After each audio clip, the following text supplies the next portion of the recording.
Infinite Jest by David Foster Wallace.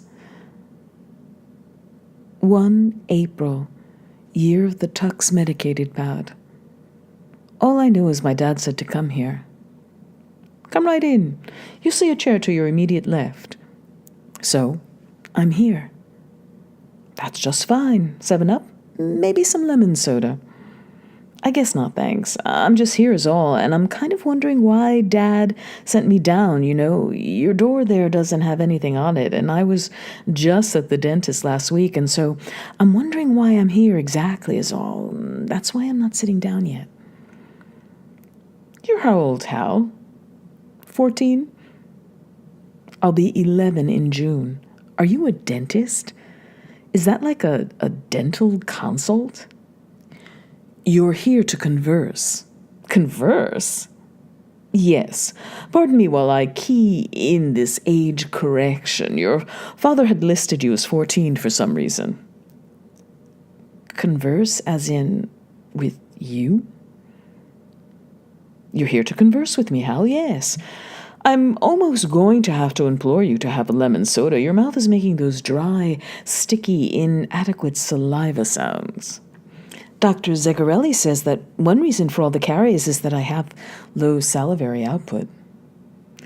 Those dry, sticky, salivaless sounds which can be death to a good conversation. But I rode my bike all the way up here against the wind just to converse with you? Is the conversation supposed to start with me asking why? I'll begin by asking if you know the meaning of implore, Hal. Probably I'll go ahead and take a 7-Up then if you're going to implore. I'll ask you again whether you know implore, young sir. Young sir? You're wearing that bow tie after all. Isn't that rather an invitation to a young sir? Implores, a regular verb, transitive, to call upon, or for in supplication to pray to, or for earnestly to beseech, to entreat. Weak synonym, urge, strong synonym, beg, etymology, unmixed, from Latin implorare, im, meaning in, plorare, meaning in this context to cry aloud, OED, condensed volume 6, page 1387, column 12, and a little bit of 13. Good Lord, she didn't exaggerate, did she? I tend to get beat up sometimes at the academy for stuff like that. Does this bear on why I'm here? That I'm a continentally ranked junior tennis player who can also recite great chunks of dictionary verbatim at will and tends to get beat up and wears a bow tie? Are you like a specialist for gifted kids? Does this mean they think I'm gifted? Psst. Here you are. Drink up. Thanks. Phew. You were thirsty. So then, if I sit down, you'll fill me in. Professional conversationalist knows his mucous membranes, after all. I might have to burp a little bit in a second from the soda. I'm alerting you ahead of time. How? You are here because I'm a professional conversationalist, and your father has made an appointment with me for you to converse. Excuse me. Tap, tap, tap, tap, tap. Schlugabach. Tap, tap, tap, tap. You're a professional conversationalist. I am, yes, as I believe I just stated, a professional conversationalist. Don't start looking at your watch as if I'm taking up valuable time of yours. If himself made the appointment and paid for it, the time's supposed to be mine, right? Not yours. And then, but what's that supposed to mean? Professional conversationalist.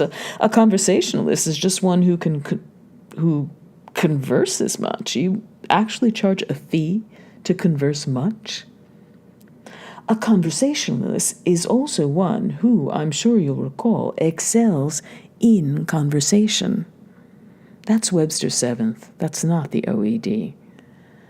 Tap, tap. I'm an OED man, doctor, if that's what you are. Are you a doctor? Do you have a doctorate? Most people like to put their diplomas up, I notice, if they have credentials, and Webster's 7th isn't even up to date. Webster's 8th amends to one who converses with much enthusiasm. Another 7 up? Is himself still having this hallucination that I never speak? Is that why he put the moms up to having me bike up here? Himself is my dad. We call him himself, as in, quote, the man himself, as it were. We call my mother the moms. My brother coined the term. I understand this isn't unusual. I understand most more or less normal families address each other internally by means of pet names and terms and monikers. Don't even think about asking me what my little internal moniker is. Tap, tap, tap. But himself hallucinates. Sometimes lately, you ought to be apprised, was the thrust. I'm wondering why the moms let him send me pedaling up here, uphill, against the wind, when I've got a challenge match at 3 to converse with an enthusiast, with a blank door, no diplomas anywhere in view. I, in my small way, would like to think it has as much to do with me as with you, that my reputation preceded me. Isn't that usually a pejorative clause? I am wonderful to talk to. I'm a consummate professional. People leave my parlor in states. You are here. It's conversation time. Shall we discuss Byzantine erotica? How did you know I was interested in Byzantine erotica? You seem persistently to confuse me with someone who merely hangs out a shingle with the word conversationalist on it. And this operation with a fly-by-night one strung together with chewing gum and twine. You think I have no support staff? Researchers at my beck? You think we don't delve full bore into the psyches of those for whom we've made appointments to converse? You don't think this fully accredited limited partnership would have an interest in obtaining data on what informs and stimulates our conversees? I know only one person who'd ever use full bore in casual conversation. There is nothing casual about a professional conversation and staff. We delve, we obtain, and then some, young sir. Okay, Alexandrian or Constantinian. You think we haven't thoroughly researched your own connection with the whole current intra-provincial crisis in southern Quebec? What intra-provincial crisis in southern Quebec? I thought you wanted to talk racy mosaics. This is an upscale district of a vital North American metropolis, Hal. Standards here are upscale and high. A professional conversationalist flat out, full bore, delves. Do you for one moment think that a professional plier of the trade of conversation would fail to probe beak deep into your family's sordid liaison with the pan-Canadian resistance's notorious Monsieur Duplessis and his malevolent but allegedly irresistible amanuensis cum operative Luria P? Listen, are you okay? Do you? I'm 10, for Pete's sake. I think maybe your appointment calendar's squares got juggled. I'm the potentially gifted 10-year-old tennis and lexical prodigy whose mom's a continental mover and shaker in the prescriptive grammar academic world, and whose dad's a towering figure in optical and avant-garde film circles, and single-handedly founded the Enfield Tennis Academy, but drinks wild turkey at like 5 a.m. and pitches over sideways during dawn drills on the court some days, and some days presents with delusions about people's mouths moving but nothing coming out. I'm not even up to J yet in the condensed OED, much less Quebec or malevolent Lurias. Of the fact that photos of the aforementioned liaison being leaked to Der Spiegel resulted in the bizarre deaths of both an Ottawan paparazzo and a Bavarian international affairs editor of an alpenstock through the abdomen and ill-swallowed cocktail onion, respectively. I just finished Jew's Ear, I've just started on Jew's harp and the general theory of oral liars. I've never even skied. That you could dare to imagine we'd fail conversationally to countenance certain weekly, shall we say, maternal assignations with a certain unnamed bisexual bassoonist in the Albertan Secret Guards Tactical Bands Unit? Gee, is that the exit over there I see? That your blithe inattention to your own dear grammatical mother's cavortings with not one, not two, but over 30 Near Eastern medical attaches. Would it be rude to tell you your mustache is askew? That her introduction of esoteric mnemonic steroids, stereochemically not dissimilar to your father's own daily hypodermic megavitamin supplement derived from a certain organic testosterone regeneration compound distilled by Hivado shaman of the South Central LA basin into your innocent-looking bowl of morning Ralston. As a matter of fact, I'll go ahead and tell you your whole face is kind of running, sort of, if you want to check. Your nose is pointing at your lap. That your quote-unquote complimentary Dunlop wide-body tennis racket super secret formulaic composition materials of high modulo lustro graphite reinforced polycarbonate polybutylene resin are organochemically identical, I say again, identical to the gyroscopic balance sensor and mise en scène appropriation card and priapistic entertainment cartridge implanted in your very own towering father's anaplastic cerebrum after his cruel series of detoxifications and convolution smoothings and gastrectomy and prostatectomy and pancreatectomy and phalloctomy, tap, tap, could possibly escape the combined investigative attention of, and it strikes me I've definitely seen that Argyle sweater vest before. That's himself special Interdependence Day celebratory dinner Argyle sweater vest that he makes a point of never having cleaned. I know those stains. I was there for that cloud of veal marsala right there. Is this whole appointment a date-connected thing? Is this April Fool's, Dad, or do I need to call the moms and CT?